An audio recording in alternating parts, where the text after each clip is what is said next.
This is Joel Baker, Lead Product Coach for UAD. Each day this week I'm going to share one of the most common myths and misconceptions about UAD. Let's get started. Number 1. UAD is simply new drop-downs and checkboxes. While it's true that UAD has several fields where you're limited to a certain number of choices, many more fields have specific instructions. Let's take the Design and Style field, for example. UAD doesn't give you a list of choices, but Fannie and Freddie still have instructions for this field. In the past, it was common to see typical, traditional, or even average. With UAD, however, you need to put in the architectural style of the property, as used in your market area. Examples include colonial, rambler, Victorian, ranch, Dallas, and so forth.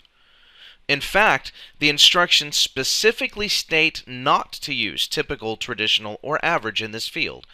Doing so will make your report non-compliant with UAD, so it's important that you become familiar with each field's UAD requirements, regardless of whether there's a drop-down or not. Your software will show you the guidance for each field with a single click. Let's take a look at one more field at the top of the 1004. Notice that, although this field appears simple at first glance, take a look at the instructions for this field alone. There's quite a bit here that you'll need to know, not the least of which is that DOM has been defined by UAD as continuous DOM, which means that if the property is off the market for a single day, DOM resets.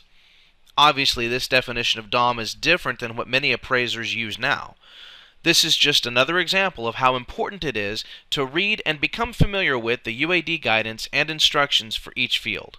Your software will show you the guidance for each field with a single click. Number 2. I can wait until September 1st to learn UAD. September 1st is what I like to call the drop-dead date, the date where UAD will be required across the board.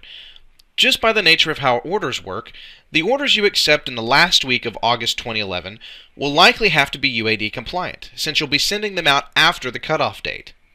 But even then, I wouldn't wait until August to get familiar with UAD requirements. You saw yesterday how the instructions for each field might be more complicated than you expected, and as of today, July 19th, you only have 32 business days before September 1st.